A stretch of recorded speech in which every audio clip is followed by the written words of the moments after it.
Good afternoon, everyone. My name is Jerry Dickinson, the dean here at the University of Pittsburgh School of Law, and it is an absolute honor to welcome you to the Thornburgh Forum for Law and Public Policy for this wonderful discussion on reshaping government, possibilities and perils, the future of federal law enforcement and agency oversight.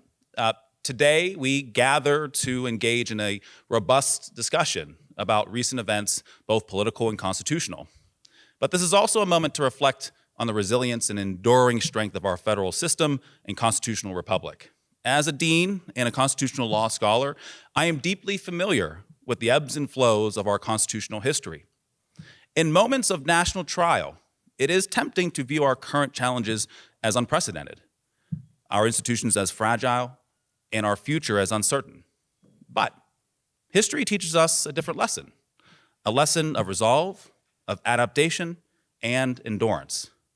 From the Civil War to Reconstruction, to the Lochner era, to the Great Depression, our constitutional system has faced immense challenges and historically emerged stronger. During World War II, FDR tested the limits of constitutional governance, even reportedly threatening to defy the Supreme Court over the swift execution of Nazi saboteurs. Yet, the court upheld its role, reinforcing the system's resilience. However, resilience is not without failure. The internment of Japanese Americans, upheld in Korematsu, remains a grave constitutional injustice, proof that vigilance and dissent are essential for course correction. This pattern repeated itself in the fight against Jim Crow, the post-9/11 security and liberty, COVID-19, and the insurrection on the Capitol as institutions adapted in real time. Each test reaffirms the constitutional durability is not inherent, but must be actively maintained. Each of these past moments, like the moments we're facing today, pose deep constitutional questions, some existential, some structural, all consequential.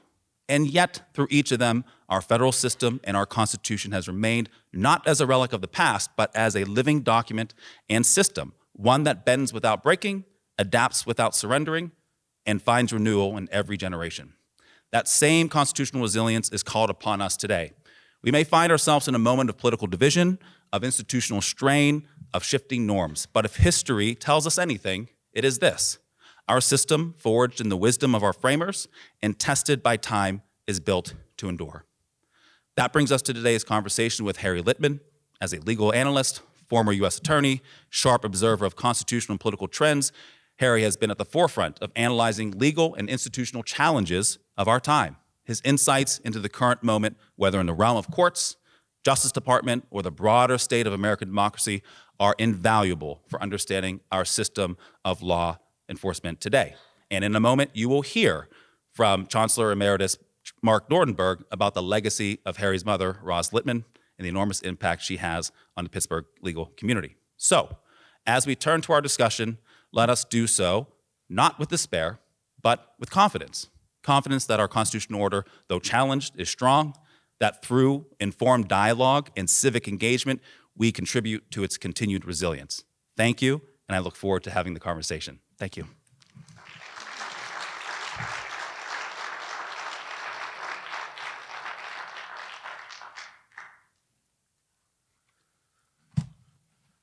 Welcome, everyone, and thank you, Dean Dickinson.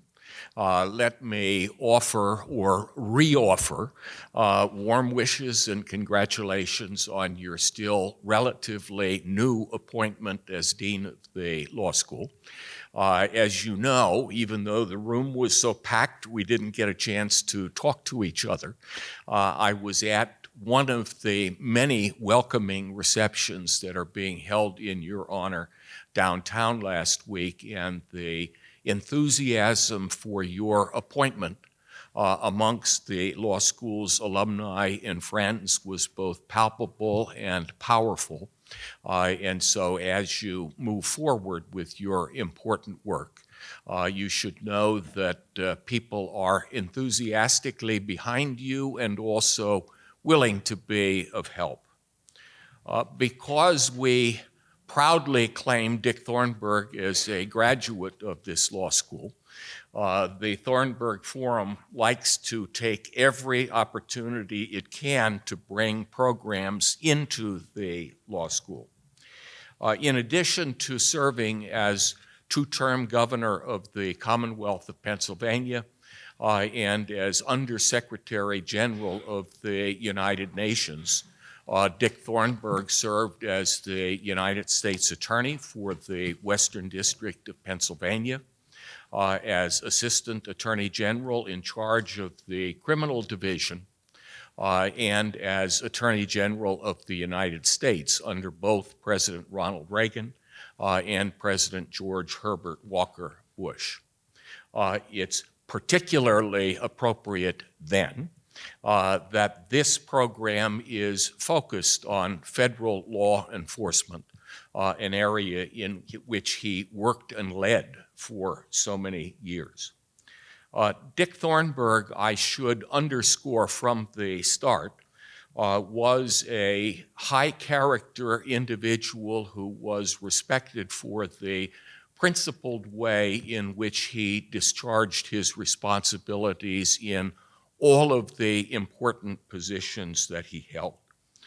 He embraced the ethos that has long been central to federal law enforcement, and which actually is captured in the title of his autobiography, Where the Evidence Leads.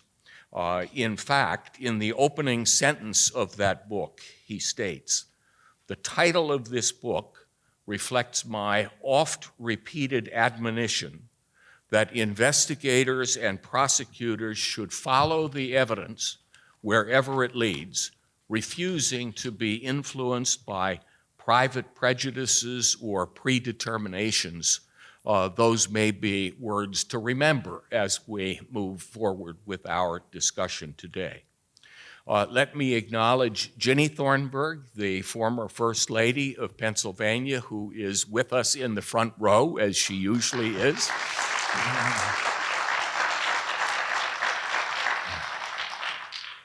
David Aaronworth, not only a distinguished lawyer, but a law partner of Dick's and a lawyer for Dick and Ginny, who is on our executive committee.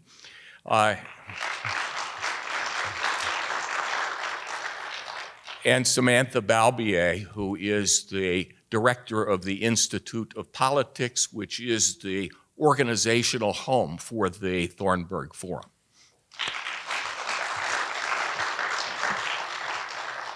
Harry Litman, our special guest, also has strong ties to the Pitt Law School, though they are less direct.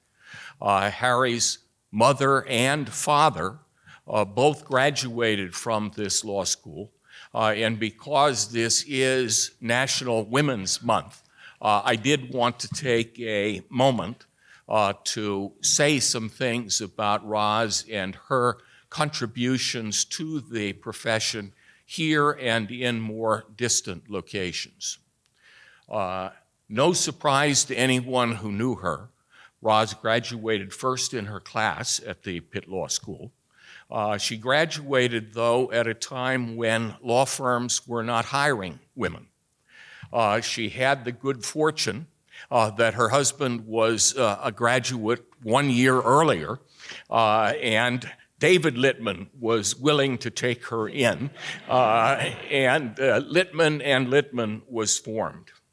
Roz built a national reputation as a litigator, among many other things, bringing the high-profile antitrust suit against the National Basketball Association on behalf of Connie Hawkins, the Pittsburgh basketball legend, and successfully taking to the Supreme Court on behalf of the ACLU the case in which the court declared that the display of a creche at the city-county building was in violation of the Establishment Clause. Roz was one of the first 100 women lawyers in Allegheny County. She was the first woman to serve as president of the Allegheny County Bar Association. She was the first woman to teach a class in the University of Pittsburgh School of Law. She began with evidence, but then she focused her attention on trial advocacy and really was a moving force in shaping trial advocacy education, both for law students and for practicing lawyers. And a lot of that work was done right in this room. With that kind of record, as well as his father's many accomplishments, I think we can all assume that Harry must have wanted to come to the Pitt Law School. And because he didn't, I'm left to speculate that maybe he couldn't get in.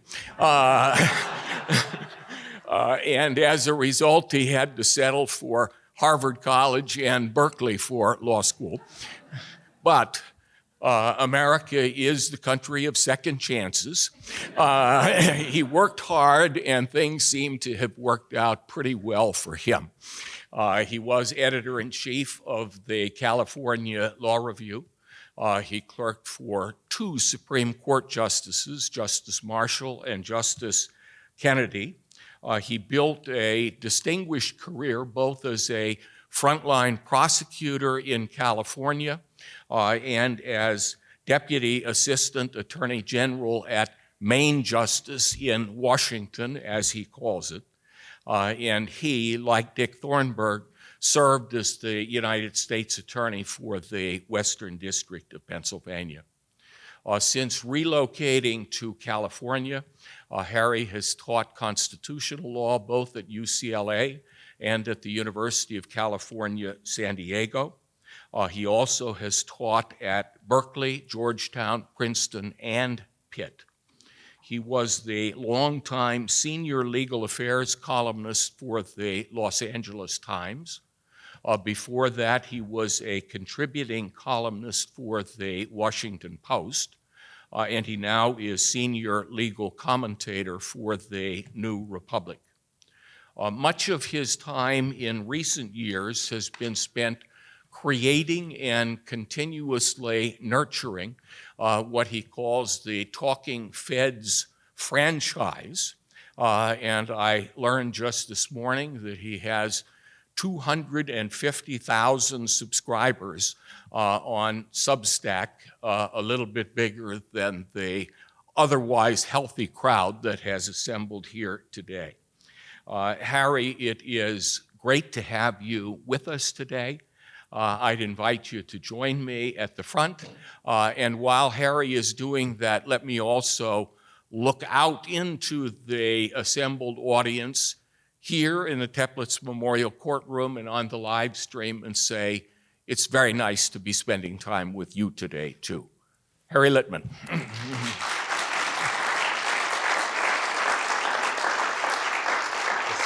Thank you so much for that warm welcome. Just very briefly, because I know we're here for other reasons, I just want to mention 4 people. My mom, as Mark said, who always looked on this institution in particular with great pride, and every time we drove past on Forbes Avenue, she would say, "That's my law school."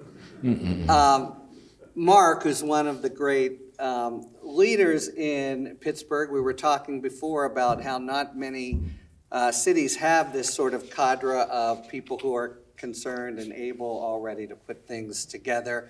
And it's been, I think, a great thing for the city. I remember going to meetings about the school board and everything else you've taken on. Jerry, congratulations. I'm confident that my mom would be really happy about your appointment and very much behind your young tenure. And I just wanted to thank Mrs. Thornburgh for being here today. So thanks, and let's talk. And I can tell you that the point about Ginny is genuine. When we were having breakfast and I said, "Oh, you would be here today," you should have seen his face light up, and he talked about his relationships to your son and his respect for Dick. So it is always nice to have you here. And in the very first sentence of the text describing the program today, it was said, the early weeks of the second administration of President Trump have brought a surge of executive orders and other actions that have triggered issues about the future of agency oversight and long accepted norms for federal law enforcement. The pace of change or the pace of activity has not abated much in the few weeks since we first talked, and even then we agreed we couldn't cover everything today. So we're not, but I still want to go back to Inauguration Day itself. On that day, the first day of the president's second term, he issued an official proclamation which stated at the outset, this proclamation ends a grave national injustice that has been perpetrated upon the American people over the course of the last 4 years and begins a process of national reconciliation.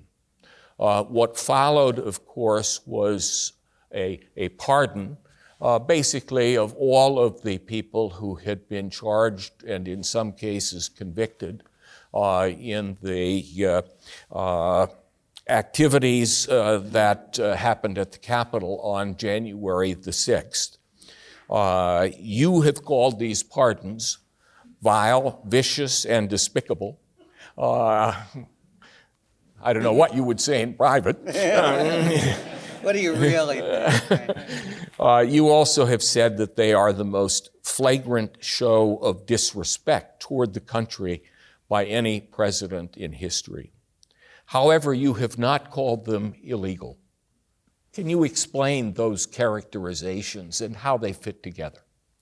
Sure, and that is really a perfect setup for what I think is a cross-cutting element of why I think I'm probably less sanguine than the dean about where we stand now and the potential risks, because they are, I would say, paradigmatic of violations or transgressions of norms. People generally believe that the pardon power is plenary, and we know from the Supreme Court in any event that it couldn't be prosecuted. But that is some pretty hot rhetoric. First, I do want to just say, wow, that was 5-6 weeks ago. So much has happened, and it's been purposeful. The sort of shock and awe is within the blueprint of Project 2025, and this cornucopia of presidential executive orders, many of which I do think are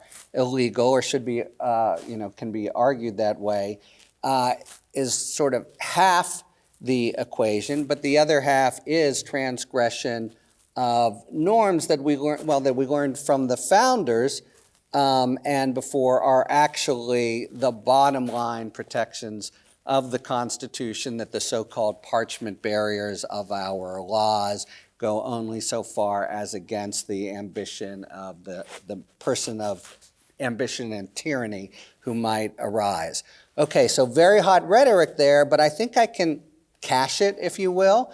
Pardons are meant, even if they are plenary, to be part and parcel of an overall justice system that the recipients of them, it's critical, are remorseful, recognize what has happened, conceptualize their role within the general condemnation of all of us for what they've done.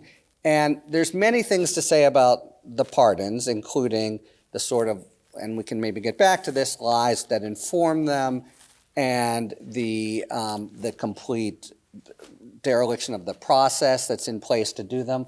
But the number one reason I have that very hot rhetoric is the nature of the crimes that were pardoned and which we all saw. So they were, remember, this was the biggest DOJ operation in history. Some 1,500 folks, really 4 years of a commitment from the district courts and the people who are now under great attack for having done it within the department. They included convictions for seditious conspiracy among the most serious of the offenders, and they were a frontal attack on all of us at the end of the day, and the democratic notion, the sort of core democratic notion of the peaceful transfer of power, without which you don't have a democracy. So for Trump coming in to exercise his power on behalf of a statement, a social statement that for all of us, that these people actually were the victims of a grave national injustice. They are heroes and patriots. That statement, to which we're committed by his stroke of a pen, is truly antithetical. Not, policemen were hurt, many bad things happened that day, but the actual assault on the rule of law and the democratic system itself was palpable, violent, seen by all. And that's another aspect of it, the sort of effort to rewrite the history that we all saw, and that is a general feature with what's been happening the last few weeks that Orwell and others have warned us about. So what makes them, to my mind, vile was their direct frontal assault on the actual principle of democratic rule of law. And, we fought a civil war for this purpose. If these folks were heroes and patriots and it was a grave national injustice, then I think that undermines so many of the assumptions of our constitutional system. And the sort of chaotic, willy-nilly way he did, especially at the end, I thought, so it's not only a direct assault on that idea, but a very sort of casual slapdash one of what is really the most grave crime, certainly among the handful of most grave crimes in the history of the country. So that's the nature of that guy's pretty hot and bothered about it, but that's why such heated rhetoric. And so when others say, as they do, every president has granted pardons that have been controversial.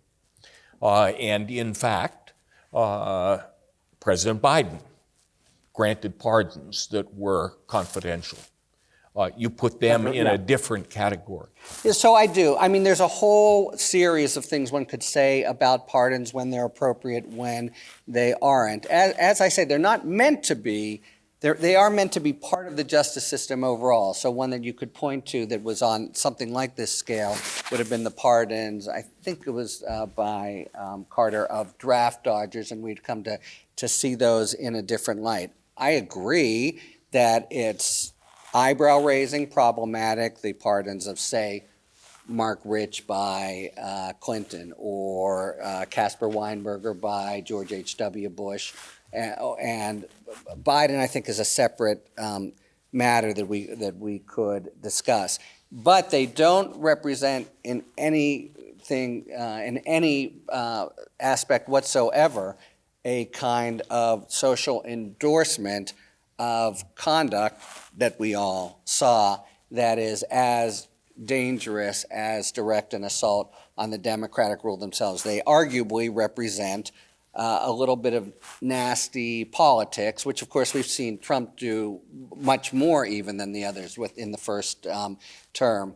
But it's the nature of the crime that really marks this as a special case. And notice, by the way, all the judges in the D.C. District Court, where now they have to go to the administration to try to uphold their new policies, were themselves, within the limits of their role, apoplectic, right? They said you can't. I mean, they had spent these years understanding who the people were, and among other things, in contrast to the pardons you've mentioned, Mark, we had people who were truly unrepentant and who saw themselves as patriots and as important Americans, and the repudiation of that idea, critical to the whole operation, is what itself was repudiated by Trump. So instances of private, slightly controversial, as you say, conduct with individual pardon recipients, I think, are a completely different beast. And let's take a minute Yeah. and talk a bit more about the Biden pardons. Okay. Because I think that they were different too. Yes, weren't I they, agree. in terms of preventive pardons to an extent, and yet I think you urged him. Or maybe you didn't.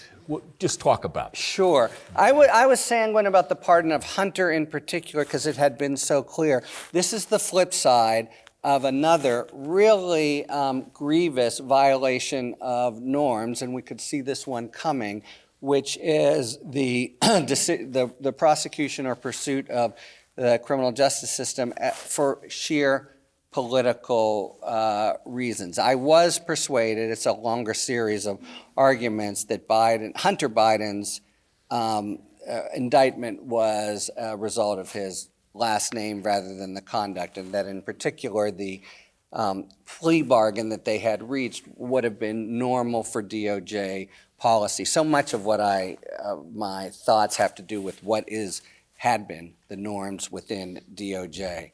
But you take the pardons of the whole family, and then they're really deeply unfortunate because they give rise to a sort of whataboutism argument that can be made over these more controversial ones. Nevertheless, they were confronted accurately with the prospect that the criminal justice system would be exploited for political reasons to go after his family. So, and that makes them, at a minimum, this idea of protective or prospective pardons, at a minimum, singular, different, unique. If he accurately calculated that, and I think he did, then the arguments for pardons become, completely different. They are to blunt, plainly anti-constitutional use of law enforcement that was on the horizon. And it's a really galling fact of them and others that they have permitted a talking point that makes it seem as if there's somehow a parallelism there. That's about as much as I would say.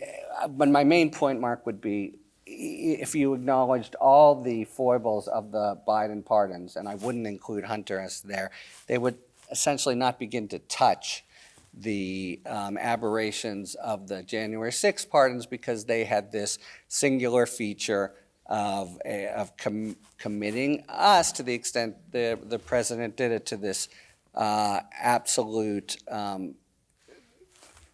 ignoring of what in fact was as sort of serious a frontal assault on democracy as there was, and including by violent people, unrepentant people, people who, by the way, haven't committed crimes since being released and the like.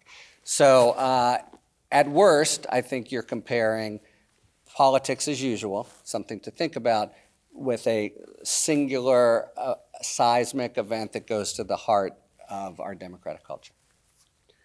And we don't even know yet, I think, from something you just said, what the full scope of the protection of the pardons is going to be. Right. It's really interesting. At first, the promises were only nonviolent people, and in fact, that was the accepted view within the administration. Bondi said so in her confirmation, same as J.D. Vance. And he had another kind of odd feature of this presidency, he had this sort of spasmodic, chaotic lurch toward all pardons at the end. But they have now so doubled down around this idea that everything about what happened was an injustice by a politicized Department of Justice that they now, I think as you're suggesting, want to include other crimes than specific January 6th one, who these unfortunate patriotic constitutional heroes were subject to, and that so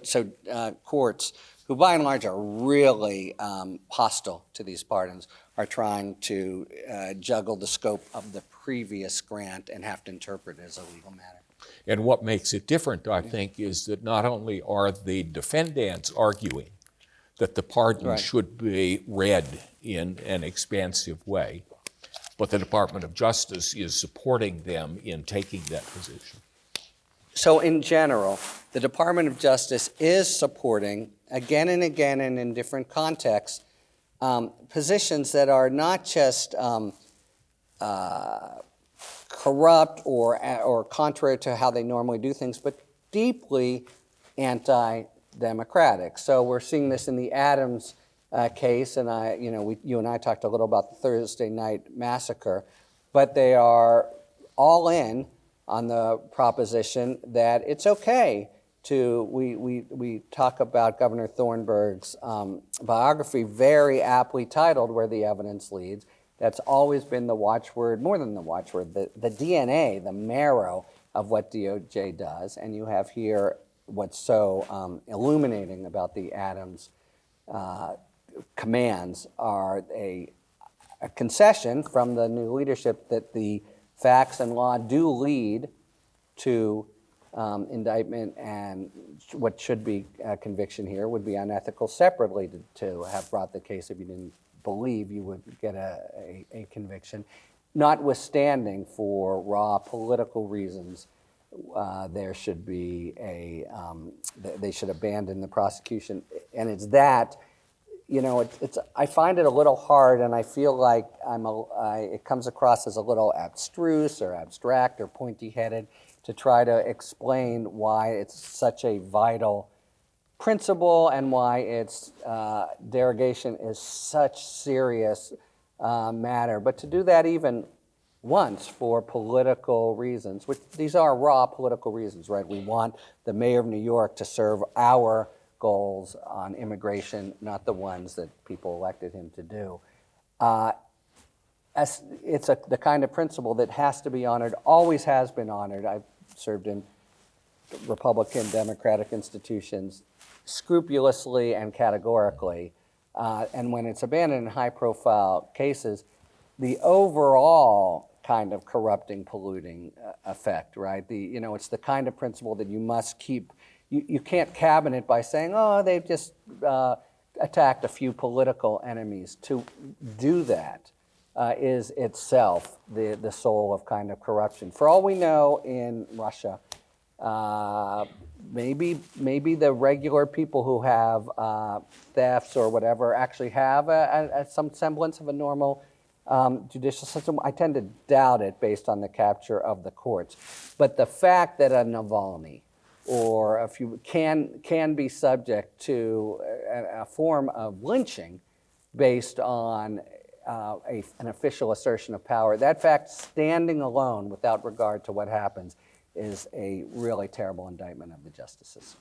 So even though prosecutors do have discretion, yes, this crosses far beyond the... Well, it's in another universe. Their discretion is to choose among cases where the facts and the law, this is the principles of a U.S. Attorney's Manual, and you say it till you're blue in the face and people get bored with milquetoast prosecutors talking about the facts and the law. But in fact, where someone's guilty, honestly probably guilty, and where you think a conviction is likely, otherwise it's deeply unethical to bring a prosecution. I believe Fred Tiemann, my teacher and predecessor U.S. attorney, may be here in the virtual world, but the idea of any kind of discussion in the U.S. Attorney's Office that began but didn't end with the idea that, yes, the facts are there, yes, the law is there, oh, but what? That makes your head spin as a prosecutor. That is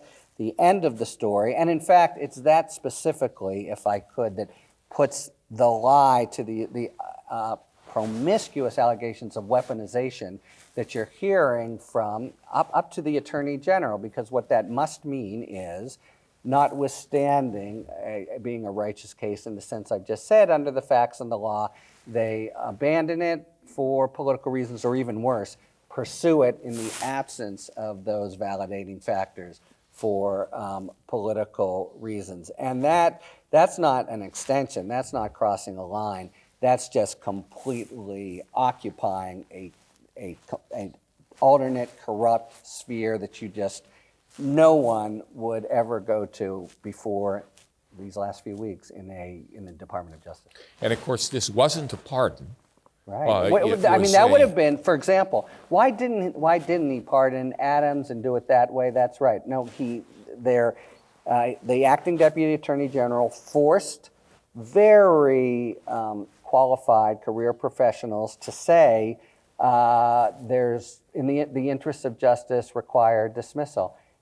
That would have been a lie to stand up and say a lie in front of the court, and that's why they were left with the difficult but clean, stark choice between doing it or resigning. And the resignations really were part and parcel of the kind of most honorable defense of the core DOJ principles as happened in the Saturday Night Massacre. Query what it would be like today under that leadership, or the other couple instances of principled resignations. But you're really at the end of the line where it's either violate your oath or disregard clear directives. That's when you resign. And the dismissal was without prejudice. Well, it's interesting. It hasn't happened yet.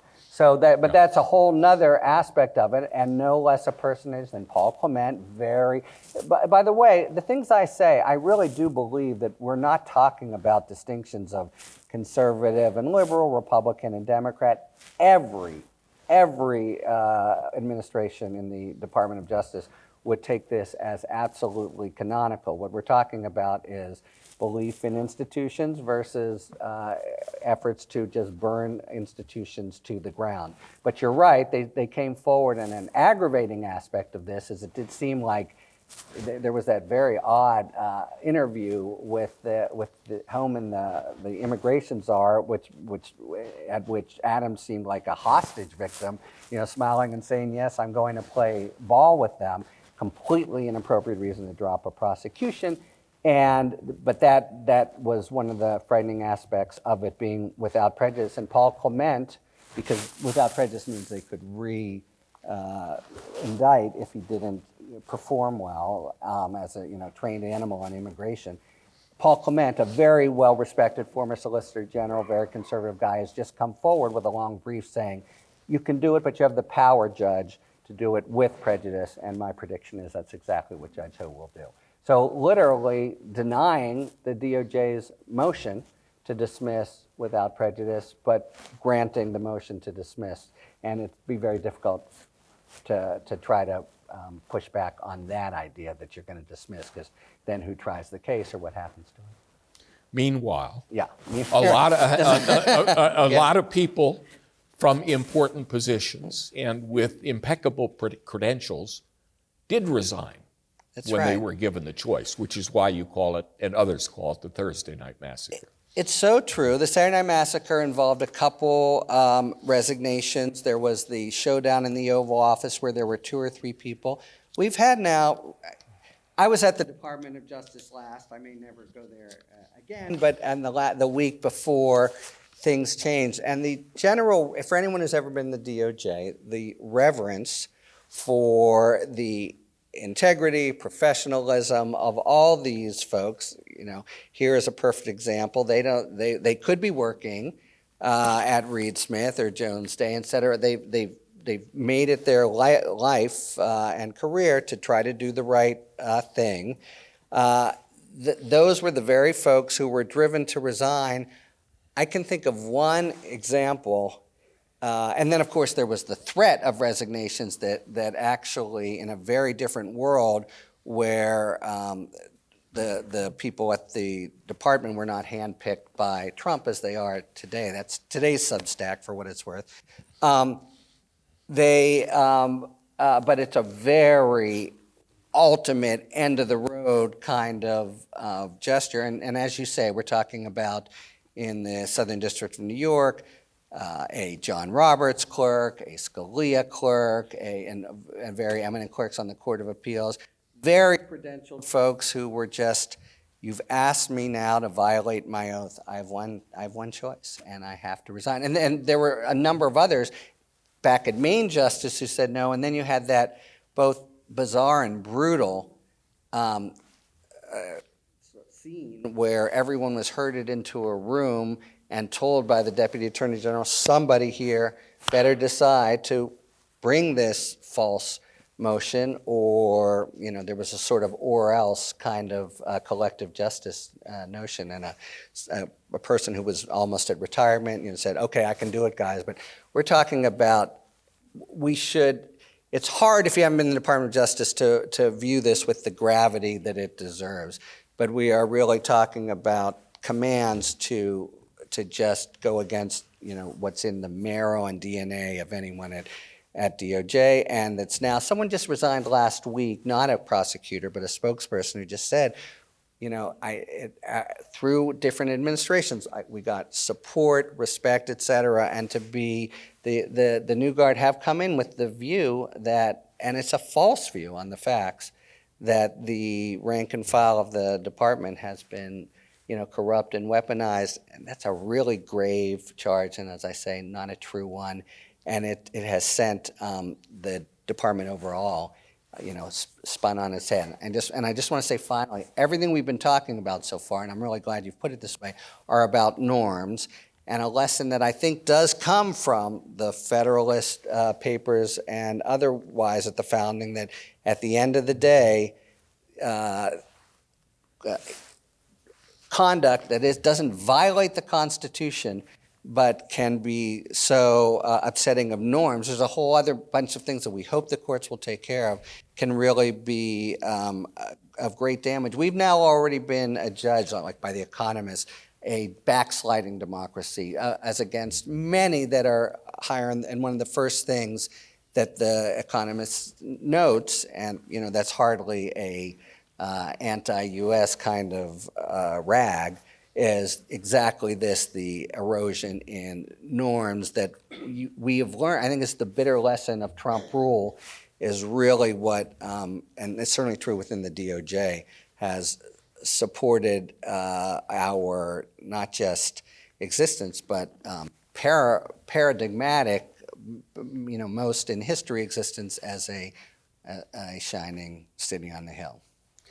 Well, and as I'm looking at some of my friends in the audience, you said a little while ago that the prosecutors were not practicing with Reed Smith or Jones Day, but we're trying to do the right thing. You're not saying that practicing with either of those firms I think is Jerry the wrong and Claire thing. Lowenstein, in addition to the dean. No, that's certainly right. But it's also certainly right that they were making a lot less money, and it was really for the privilege of getting up and saying, Mark Nordenberg for the United States, and all that entailed. And really, if you're in a system now in which final decisions can be made notwithstanding the watchword that General Thornburgh put out there, that's just not the system any longer. And it has never, ever, ever been the case. It's so important to understand the lies that I think undergird so much of what's happening, and it's just false to say there was weaponization before and true to say there was weaponization now, by which I mean, and if you think about it, one has to mean the decisions of not only dismissing but bringing cases, and that's happening notwithstanding facts and law. That is as serious a charge as you can make of a criminal. That is what Hungary, Russia, the fallen democracies of the world, that's what happens there. The person in charge can make that decision. That's, tyranny. Well, and when you were talking about the Thursday night massacre, you also wrote that this was the biggest scandal facing the administration, and it was a scandal that would not go away. Right. Do you think that's true? I mean, are you saying that as a DOJ person, do you think it matters to most people? Yeah. I'm so glad you asked that question, because I wrestle with this weekly. I think the most value I can give is by trying to explain, based on my experience, what is so serious and grave and undermining. And the truth is, Mark, my sense is it comes across as somewhat abstract, somewhat pointy-headed, that he is now in backpedaling, has much more to do with the price of eggs and the verkauft, I think would be the legal term, idea of the tariffs. And whereas I see there are a few people out there, you can also see this reflected in the pushback that is coming from the political sector more. But Senator Murphy a little, Senator Raskin a little, try to put what to me are the most important structural stakes of the whole game. You know, I think we're in for a rough several years economically, et cetera, but if the American experiment survives on the other side, I will be happy. I think my best guess is it will, but I would be happy. But I think it is that's the gravest risk. And the truth of the matter is, you know, I'd welcome your thoughts for presentation and talking points, but I feel it's a hard message to bring that, like, guys, this is a constitution we're talking about, and these, if you really think about what's happening, it's the crisis is at a much more structural, fundamental level, and look and compare us with other countries that in fact democracies have perished. I feel, you know, lawyerly in a way that is hard, and this is more what, to the extent I do, which is less TV and stuff like that. It's just like, but let's go back to the price of milk and eggs. Yeah. Well, the dean of your law school alma mater wrote a essay in the New York Times in the last few days. And the opinion editor for the New York Times kind of framed it that way. He said there are so many things that are important that we don't have time to address. Will Ukraine survive? What happens to Gaza? How high will tariffs push up consumer prices? What will happen to those millions of people around the globe who depend on American assistance for their very survival? How badly will progress against climate change be stymied? But then looking at that guest essay, he said, this is the biggest question. Yeah, now he's also a nerdy guy like me, but Erwin Chemerinsky at Berkeley. And it is the same thing, right? All those things are reasons why I think Trump is a not good president and may become increasingly unpopular. All of that to me is secondary, tertiary to the notion that he may be a really consummately authoritarian one who will aggregate power and destroy the system of checks and balances.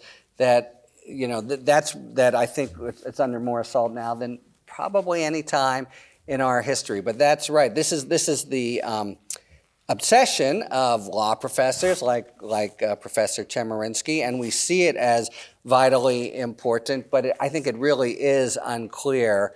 There are now you may have seen town halls where the official advice to Republicans is don't do them, just don't show up. And a clever stratagem on the part of some Democratic politicians is hold them anyway, and with empty chairs and display the victims of some of the really drastic cuts on to veterans, USAID, et cetera, are really head spinning. But it's exactly those kinds of issues and the ways in which the president's governance seems directly to contradict his promises when governing, as opposed to those town halls are not about constitutional law professors wondering how close we are to the line and the like. My Substack today takes off on the point that Trump has been very vigilant and fastidious about not just the top people and agencies, but the really critical second in command, and doing a thought experiment where it's January 3rd and Jeff Clark is there in the Oval Office, but instead of Jeff Rosen and Chris Donahue, very conservative, good Republicans, you have handpicked. Again, I resist conservative or liberal with these folks. I think it's institutionalist and hostile to institutions, but you have instead Emile Beauvais and Todd Blanche, who's just been made the Deputy Attorney General, and how things play then, and would it really be? Because I do look. We have as the dean said, we have I think the work of Stephen Levitsky at Harvard, for what it's worth, is really good here. But we have a very strong democracy with stronger roots than these other examples. And yet, if we can really see in a particular way how the pieces could be assembled on a chessboard in a way that would just have undermined, as they would have in January, the peaceful transfer of power, then we are kind of dead in the water as a democracy. So in general, what we're talking about here today is how very much there are sort of bedrock norms. You know, Nixon resigned and respecting what Chemerinsky is saying is the ultimate nightmare, but it's very plausible, as you see what's happened so far in the administration, is a court order that the administration or president just either flat out ignores or maybe kind of bobs and weaves and obfuscates their way around. That is the ultimate kind of constitutional crisis were it to occur. It does seem plausible, but it's a matter of, and that's what my little piece today is about, really, you know, it's specific kinds of pseudo-legal maneuvers that could bring us to the precipice and on the other side. Well, we had agreed when we first talked that we were not going to be able to get to everything. Right. We haven't even gotten to everything on my list. Right. But I do want to leave some time for audience questions, and I want to transition to that. Great. I want to say one final thing, which is just everything we've been talking about today is norms. We're not talking about parchment bearers. We're not talking about laws. We hope. We concede otherwise. We hope that the administration will comply with the laws, but we perceive in other countries and where we are now the possibility that the simple, complete disrespect for norms leads us to a path that is at cliff's edge. Sorry. But we do know, because of the lawsuits that have been brought, that there are some that are alleging violation of the laws. Everything is, so much of what he's done is a simple violation of third grade separation of powers. No, it's Congress's decision whether to get rid of any. No, it's Congress's decision whether that money, and the district courts, as you say, have pushed back fairly encouragingly there, though all of those will be decided at a higher level. But that's the first thing people will claim when they talk about his dereliction, lawlessness, and my main, if there's a theme here, it's that there's this whole other chunk of governance that the framers told us about that have to do with shared assumptions that he absolutely doesn't share and presidents of all parties have.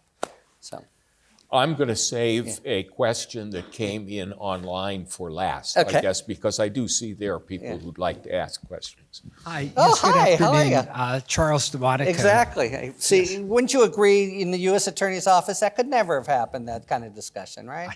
I think that is true. Yeah. I wanted to mention that I was in the Justice Department for a number of years. I was in Main Justice in Washington, D.C. when Dick Thornburgh was the Attorney General, and I think by far he was the best Attorney General to ever serve in that position. So I wanted to mention that. I wanted to thank Harry, of course, for his legal scholarship, for all the contributions to the legal community. But my question deals a little bit with kind of this agency oversight. Yeah. And it's this Loper-Bright, you know, where the Supreme Court, in essence, took away the Chevron deference, you know, giving more now of the legal opinions and conclusions to the judiciary. And there was lengthy dissents in that opinion. And just kind of your view on Loper-Bright. I know Dean Dickinson wrote a very excellent commentary on the subject, comparing it to state law. But Harry, what's your position on that? Thanks a lot. And a few quick points. First, it's a huge issue. We have on the horizon a real possible deep change in the structure of our government and the whole sort of ABC systems of agencies from the New Deal. And the reason is this is a court that, to the extent you're sympathetic, here's the phrase that may get everyone up and bothered, with the unitary executive, you find that it sticks in the craw of a lot of conservatives, including members of the court, that there is even the possibility of restricting the discretion of a president simply to fire somebody when they come in. So there's been a series of such firings that clearly have nothing to do with performance, nothing to do with cause, in cases in which Congress has said you can't do it willy-nilly. We value the political insulation, we value the expertise. And the district courts are saying, as they should, That's against the law as it now stands. But it's really going to be dramatic whether or not the Supreme Court will change that law. And the one thing I would say is there's a woman who was the chief judge of the district court named Beryl Howell during all the early January 6th stuff. She on Friday issued an opinion that applied the law and said you can't do this.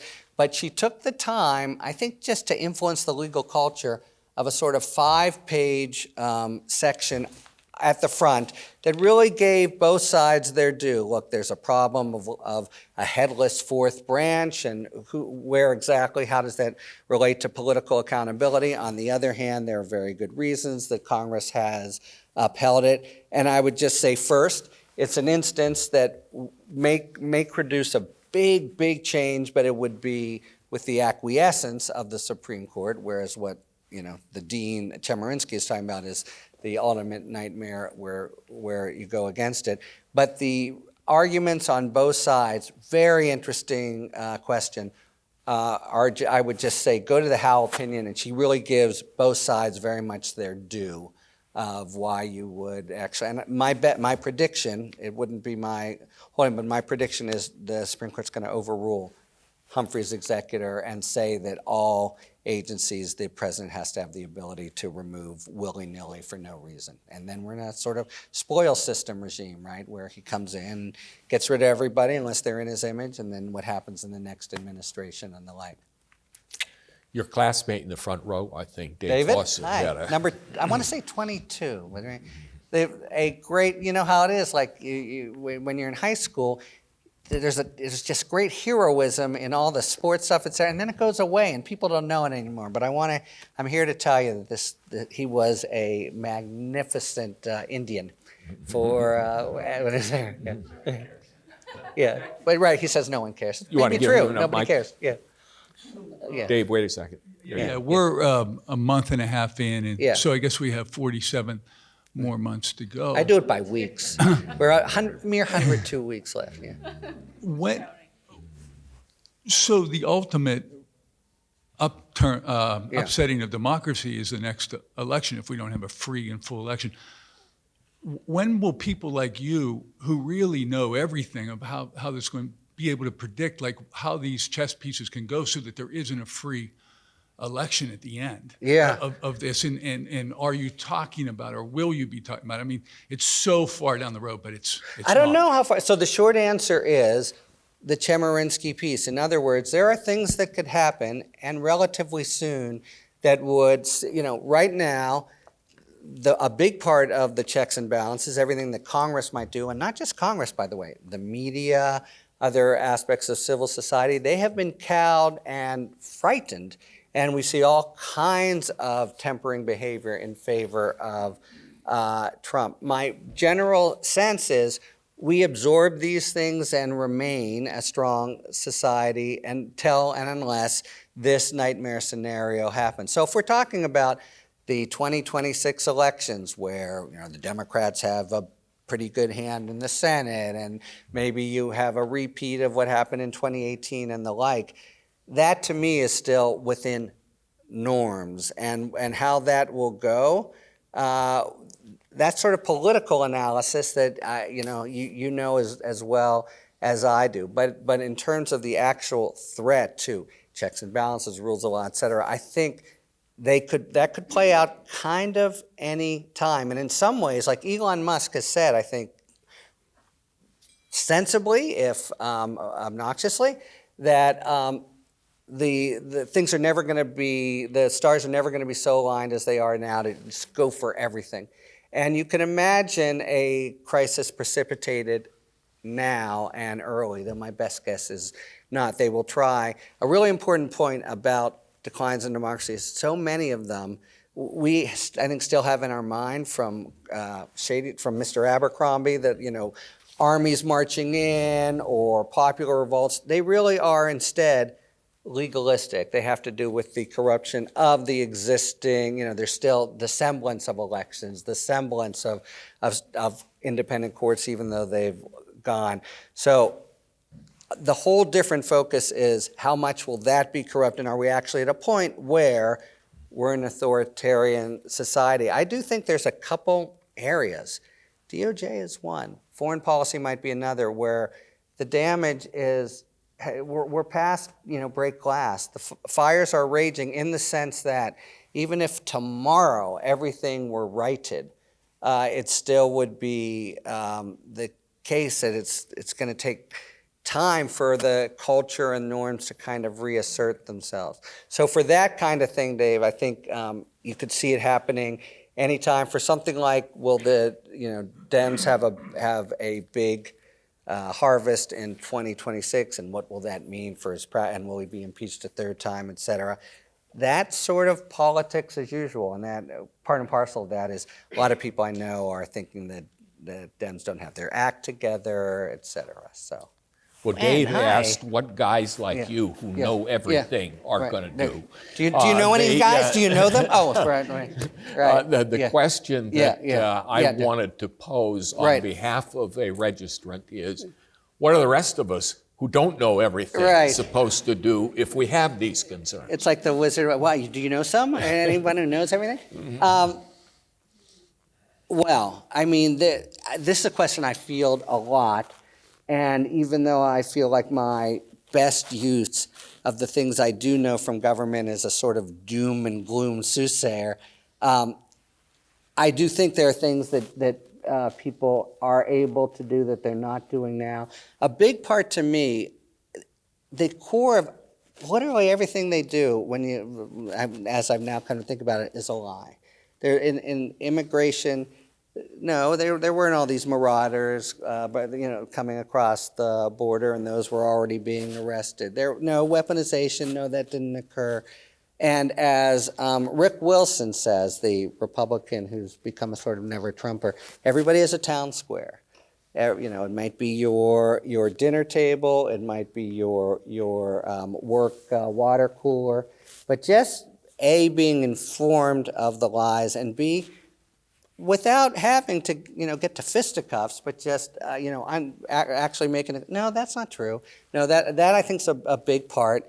And then now it is the case, I don't know, you probably have the same feeling that I do, that 2017, there was a much more energized and resistant kind of popular movement of sorts, right? And it's, I think a lot of us have just kind of sat back and been a little shell-shocked as all this stuff has happened. But I do think there are now, some are in front of Teslas, some are the alternate town halls, but there are some, popular gatherings which, even though they seem so weak next to the exercise of power that Trump is doing pretty effectively, the reminder that at the end of the day, and that really is where we might be thinking about, there is a force of popular opposition. Also,